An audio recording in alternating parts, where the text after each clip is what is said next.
Igicamunsi cyiza kuri mwebwe mukomeje kudukurikira, mukomeje kuba natwe muri gahunda z'amakuru ndetse n'ibiganiro bitandukanye bari mu Rwanda namwe muri hanze y'igihugu cy'u Rwanda, by'umwihariko mu karere k'ibiyaga bigari nkunda kuvuga ni muri Uganda, muri Repubulika ya Demokarasi ya Kongo ndetse n'igihugu cya Tanzania, cyane cyane kuko ahantu hose tubafite abantu badukurikira, namwe dukurikira muri Canada na Leta Zunze Ubumwe za Amerika, ariko kandi namwe muri bihugu bitandukanye mwese, niba udukurikiye ukumva ntavuze igihugu uherereyemo, jya wandika rwose ushyire imitima, hanyuma uvuga uti mperere muri Mozambique, mperere muri Zambia, mperere muri Mali, hanyuma rero tujye dukomeza kubana muri gahunda z'amakuru ndetse n'ibiganiro byacu.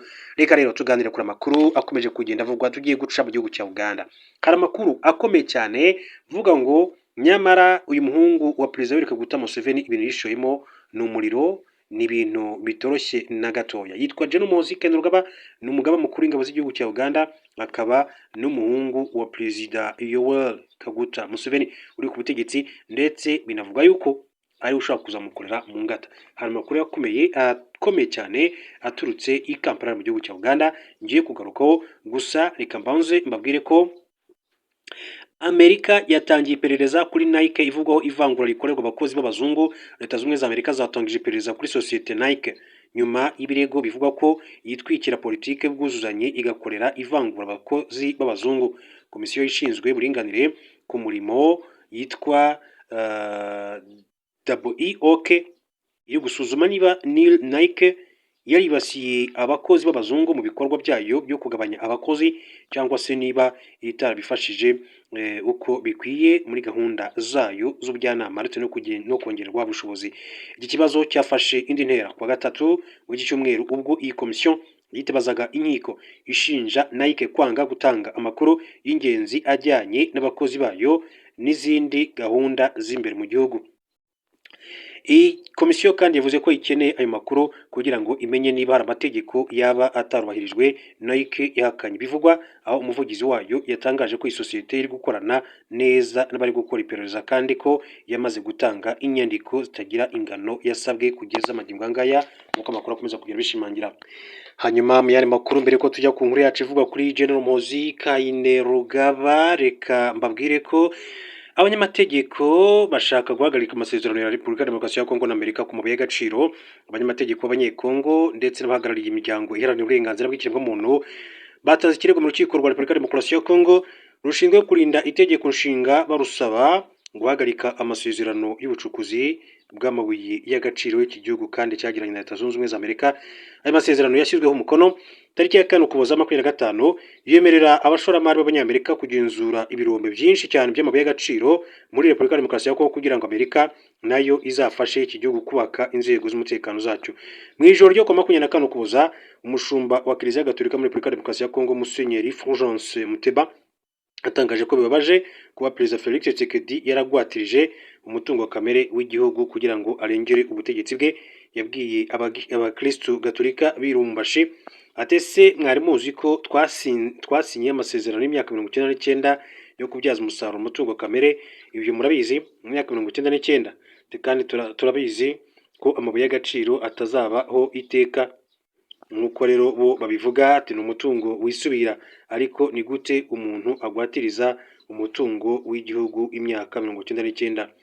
Nyuma yaho Perezida Donald Trump atangaje ko yahagaritse intambara yo muri Repubulika ya Demokarasi ya Kongo, bityo ko yiteguye kandi kujya gucukura amabuye y'agaciro ya Tshisekedi, yamwijeje hagati muri Mutarama 2026 Leta RDC yohereje Washington DC urutonde rw'ibirombe abashoramari b'abanyamerika bazagenzura. Mu kirego abanyamategeko batanze muri Mutarama 2026 bagaragaje ko aya masezerano arenga ku biteganywa n'itegeko nshinga, kuko mbere y'uko ashyirwaho umukono yagombaga kubanza kwemezwa n'inteko ishinga amategeko cyangwa se amatora y'akamaramaka.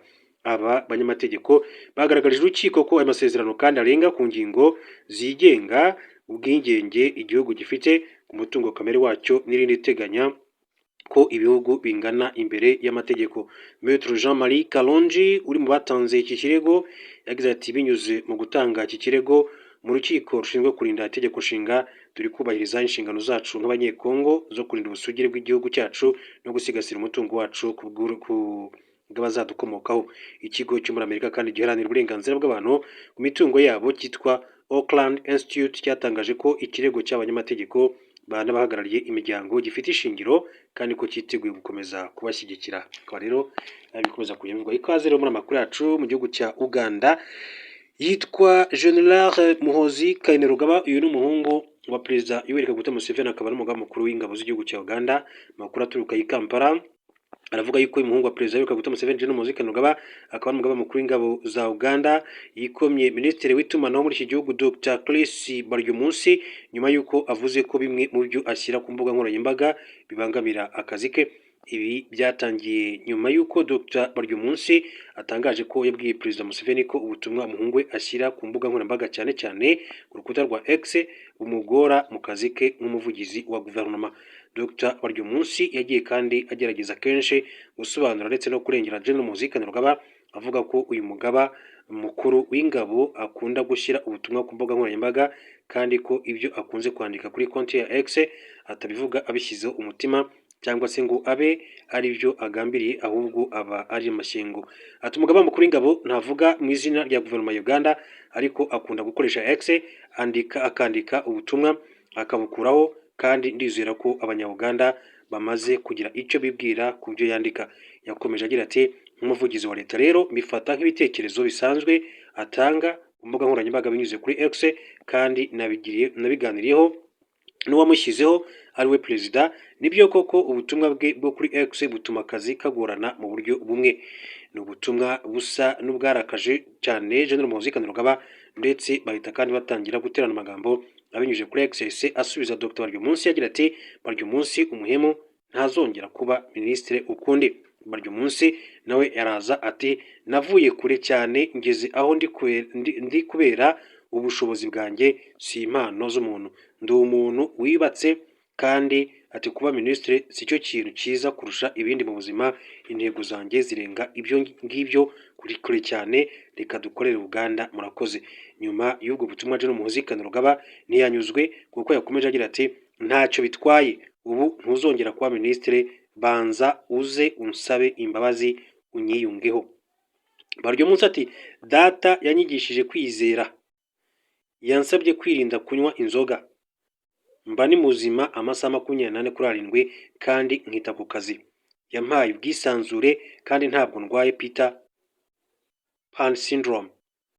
Abantuka kuri X ntibazi ibyo twe abakiga ba nyabo dukozemo, mugende gake. Rero byari bikomeye hagati ya Baryomunsi ndetse na Minisitiri w'itangazamakuru mu gihugu cya Repubulika ya Demokarasi ya Kongo cya Uganda. Hanyuma mbabwire ko Amerika na Iran bemeranyije ko ibiganiro biteganyijwe hagati y'impande zombi bizabera muri Oman, nubwo hataremeranywa ku ngingo zizaganirwaho. Ibiganiro biteganyijwe kuwa gatanu tariki ya 6 Gashyantare 2026. Iran yifuza ko byakwibanda kuri gahunda yayo yo gutunganya ingufu za nucleaire, ariko Amerika yo igashaka ko ibiganiro binagaruka ku ntwaro za nucleaire Iran itunze n'izindi ngingo. Ibiganiro bigiye kubaho kandi nyuma y'iminsi myinshi cyane yaranzwe n'umwuka mubi. Amerika ivuga ko igiye kandi kongera intwaro n'ibikorwa bya gisirikare mu burasirazuba bwo hagati, izindi impande zigaharanira ko hatabaho intambara y'amasasu hagati y'impande zombi.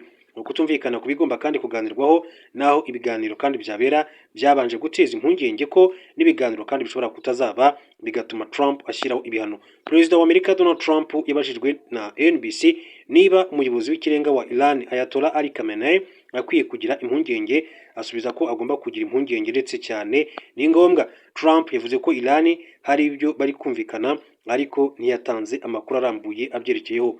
Nyuma nibwo rero hatangajwe ko impande zombi zemeranyije ko ibiganiro byimurirwa i Muscat muri Oman aho kuba muri Turkiya aho byari biteganyijwe mbere. Iran niyo yasabye ko ibiganiro bibera muri Oman.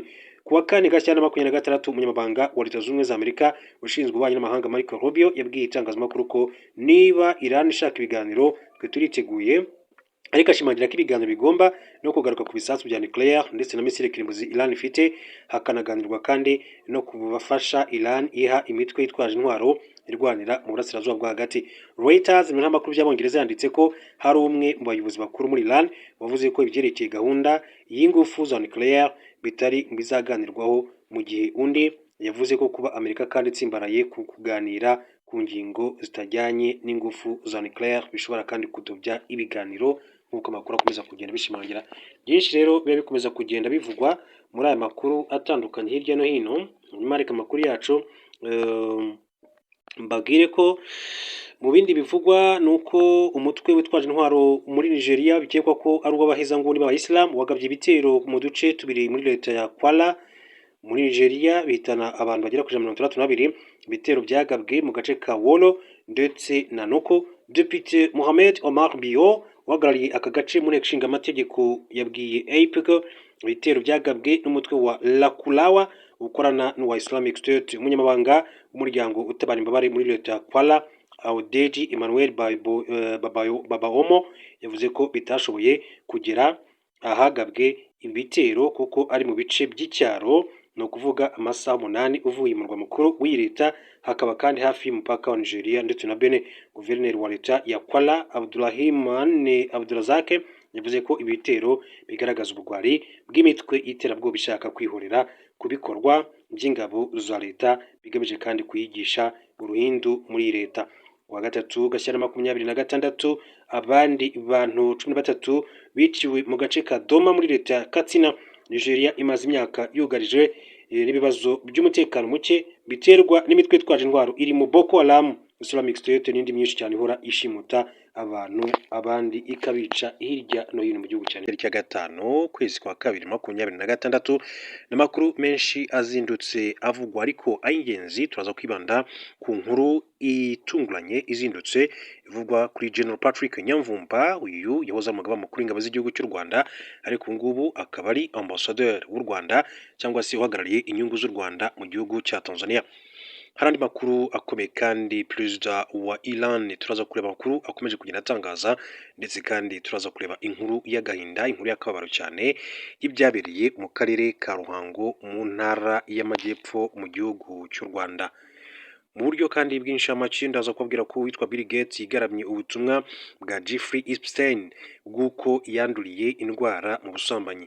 Hanyuma kandi andi makuru araza kutubwira yuko uwitwa Olusegun Obasanjo yasabye ko ibibazo byo muri Repubulika ya Demokarasi ya Kongo bikemurwa guhera mu mizi ya kera. Olusegun Obasanjo uri mu buhuza bashyizweho n'umuryango wa Afurika yunze ubumwe kugira ngo rero bafashe Repubulika Iharanira Demokarasi ya Kongo gukemura ibibazo byayo. Yagaragaje ko kugira ngo bikemuke mu buryo burambye bisaba kubihera mu mizi ya kera. Muri aya makuru reka mbabwire ko mu buryo bw'inshamake kandi Perezida wa Iran yavuze ko Iran ishobora kwanga ko ibiganiro bizayihuza na Amerika bibera muri Turukiya. Abayobozi ba Iran ntibashaka ko ibiganiro bizabahuza na bagenzi babo muri leta ya Zunze Ubumwe za Amerika bizabera muri Turukiya nk'uko byari biteganyijwe. Amakuru dukesha Reuters mu ntamakuru y'Abongereza avuga ko Iran yasobye ko ibi biganiro byari biteganyijwe kuwa 5 tariki ya 6 Gashyantare 2026 Istanbul muri Turukiya byimurirwa muri Oman.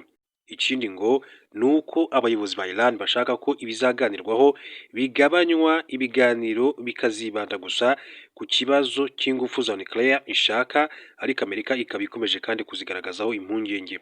Iran itangaje impinduka mu gihe ku itariki ya 2 Gashyantare 2026 Perezida Donald Trump yavuze ko Iran ninanirwa kumvikana Amerika hazaba ibintu bibi.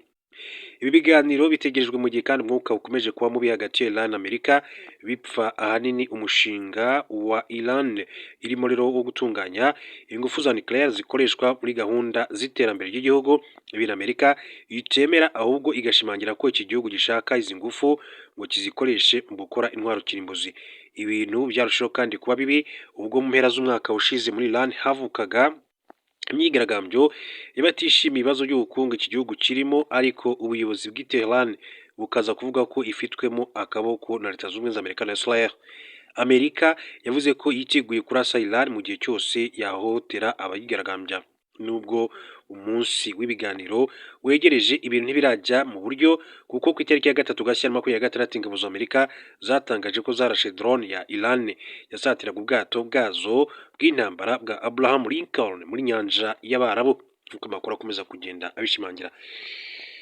Makuru kandi mu buryo bw'inshamake kugira ngo tugere ku nkuru yacu nyirizina, reka mbabwire ko mu gihugu cya Uganda umunyamerika wunganira Bobi Wine yirukanywe mu gihugu cya Uganda.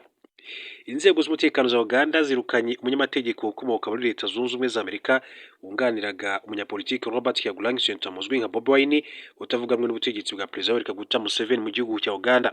uyu munyamategeko yitwa Robert Amsterdam n'impirimbanyi y'uburenganzira bw'ikiremwamuntu Jeffrey Smith bakaba barirukanywe bashinjwa gukora ibikorwa bibangamira inyungu za Uganda mu mahanga no gushyigikira imitwe irwanya ubutegetsi bwa Perezida Yoweri Kaguta Museveni. Amsterdam yirukanywe muri Uganda nyuma yaho tariki ya 2 Gashyantare atangaje ko umugaba mukuru w'ingabo z'iki gihugu General Muhoozi Kainerugaba ari gutera abantu ubwoba mu gihe Perezida Museveni ayobora igihugu n'umutungo umuryango we. Uyu munyamategeko yateguzaga ko azasabira Uganda guhagarikwa mu muryango Commonwealth uhuza ibihugu bikoresha icyongereza kubera icyo yise kwikanyiza abaturage n'ubukoloni bw'imbere mu gihugu. Ashinja umuryango wa Perezida Yoweri Kaguta Museveni. Yagize ati icyo ngiye kuvuga ni iki: dufite gahunda yo gusaba Commonwealth guhagarika by'agateganyo Uganda kugeza igihe izaba kandi igihugu kigendera ku mategeko nk'uko amakuru yakomeje kugenda abishimangira.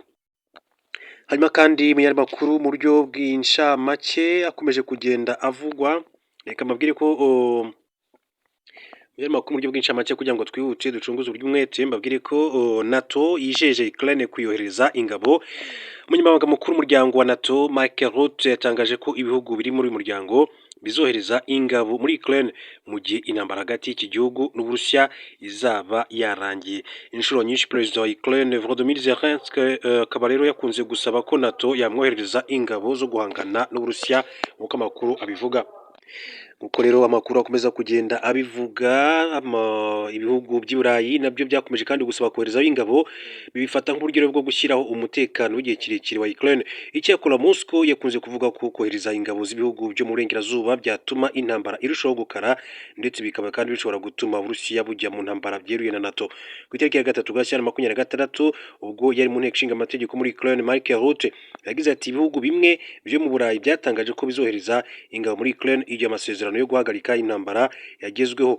Hazoherezwa ingabo ku butaka, indege mu kirere ndetse n'ubwato mu nyanja. Leta zunze ubumwe za Amerika kandi zizatanga ubufasha. Rutte yavuze ko NATO iri gufasha mu guhugura ingabo za Ukraine ndetse no kuziha ibikoresho ndetse n'inkunga y'ibikoresho ya Leta zunze ubumwe za Amerika ikomeje gutangwa. Minisitiri w'ububanyi n'amahanga w'Uburusiya Sergei Lavrov mu kiganiro yagiranye n'itangazamakuru ku itariki ya 2 Gashyantare 2026 yavuze ibyo NATO iri gukora bitemewe. Ati kohereza ingabo z'ibihugu byo mu burengerazuba bw'isi kuzifasha ndetse no kuziha ibindi bikoresho ntituzabyihanganira ndetse bizafatwa nk'ibibangamiye umutekano w'Uburusiya mu buryo butaziguye. Mu buryo Uburusiya kandi busaba amasezerano yo guhagarika intambara muri Ukraine harimo kwemera guhara ibice byigaruriwe, kutajya muri NATO ndetse no kugabanya igisirikare cyayo. Mu karere ka Ruhango mu majyepfo y'igihugu cy'u Rwanda, makuru aturukayo, amakuru aturuka mu karere ka Ruhango, makuru aturuka mu karere ka Ruhango mu ntara y'amajyepfo mu Rwanda. Iyi nkuru rero ituruka mu karere ka Ruhango mu ntara y'amajyepfo iravuga yuko abantu bagera kuri 3 bishwe n'ibikekwa kuba inzoga zitujuje ubuziranenge. Abantu 3 bo mu karere ka Ruhango barimo abagabo 2 n'umugore umwe bitabye Imana. Hakekwa ko babishwe n'inzoga zitujuje ubuziranenge bansagiraga ari 4. Amakuru y'izimfu yatangiye kumenyekana ku itariki ya 2 Gashyantare 2026 byabereye mu kagari ka Murama, murenge wa Bweramana. Amakuru igihe ifite avuga ko aba bantu bapfuye mu bitandukanye mu gihe uwa 4 arembeye mu bitaro bya Gitwe biherereye mu karere ka Ruhango. Abaturanyi babo bavuze ko abapfuye batakaga kuribwa mu nda n'umutwe nyuma yo gusangira inzoga, ari nabyo rero baheraho bakeka ko ariyo yabahitanye. Umuvugizi wa polisi mu ntara y'amajyepfo Chief Inspector of Police Kamanzi Hassan yabwiye ko mu bantu bapfuye harimo n'abakoraga iyi nzoga itujuje ubuziranenge, ari nayo mpamvu rero ngo batabonetse uryozwa gukora iyi nzoga. Ati umwe mu bazinyoye aracyarembeye mu bitaro bya Gitwe ndetse n'iperereza ryaratangiye ngo amenyekane ukuri ku cyateye izi mfu. Chief Inspector of Police Kamanzi yakomeje asaba abantu kureka gukora inzoga zituje ubuziranenge, anibutsa abaturage kandi gushishoza ntibemere kunywa inzoga zituje ubuziranenge kuko zangiza ubuzima bwabo muri rusange. Hanyuma kuri General Patrick Nyamvumba, makuru avuga yuko Bruce Melody wari umaze iminsi mu bikorwa byo kumenyekanisha indirimbo ye nshya Pom Pom, mbere yo gutaha yabanje gusura ambasade y'u Rwanda muri Tanzania agirana ibiganiro na Ambassadeur General Patrick Nyamvumba ku iterambere ry'umuziki. ibinyujije kuri X, ambasade y'u Rwanda muri Tanzania yagaragaje ko yishimiye kwakira Bruce Melody. Itangazo ryagiraga riti umuco ni inkingi ikomeye cyane mu mubano wa diplomasi. Twishimiye kwakira umuhanzi Bruce Melody uri mu ruzinduko rwe muri Tanzania. Yagiriye uruzinduko kuri ambasade y'u Rwanda agirana ibiganiro Ambassadeur General Patrick Nyamvumba. Kimwe mu byo baganiriye ni uburyo umuziki wagira uruhare mu guhuza abanyarwanda baba muri diaspora by'umwihariko iyo muri Tanzania. Umuyobozi wa 15050 AM Limited ireberera inyungu Bruce Melody yitwa Ken Mugarura yavuze ko bimwe mu byo baganiriye na Ambassadeur General Patrick Nyamvumba ari imikoranire ambasade n'abahanzi mu rwego rwo guteza imbere abahanzi muri rusange. Yagize ati hari ibikorwa byinshi bihuza ambasade n'abahanzi byanafasha kandi mu iterambere rya muzika. Ambassadeur General Patrick Nyamvumba yemeye ko biteguye kwakira buri muhanzi wese ubagana kandi ubufasha bazaba bafite bazabamuha. Bruce Melody yavuye kuri ambasade y'u Rwanda muri Tanzania yerekeza ku kibuga cy'indege aho yahise ataha i Kigali. Uyu muhanzi yari amaze iminsi muri Tanzania aho yari yaragiye kumenyekanisha indirimbo yitwa Pom Pom. Bruce Melody yahuriyeyo na Diamond Platnumz bakoranye indirimbo ikunzwe na benshi ndetse agira n'umwanya wo kuzenguruka mu bitangazamakuru bitandukanye. Bivugwa ko Bruce Melody avuye muri Tanzania anakoranye imishinga y'indirimbo n'abahanzi barimo uwitwa Mario ndetse na Ali Kiba. Bivugwa ko kandi Bruce Melody avuye muri Tanzania afashe amashusho y'indirimbo ye nshya yitegura gusohora mu minsi iri imbere. Duhindure ingingo mbabwire ko mu yandi makuru aravuga yuko Olusegun Obasanjo yasabye ko ibibazo byo muri Repubulika Demokarasi ya Kongo bikemurwa guhera mu mizi ya kera. Olusegun Obasanjo muri mu bahuza bashyizweho n'umuryango wa Afurika yunze ubumwe kugira ngo bafashe Repubulika ya Demokarasi ya Kongo gukemura ibibazo byayo. Perezida yagaragaje ko kugira ngo bikemuke mu buryo burambye bisaba kubera mu mizi ya kera.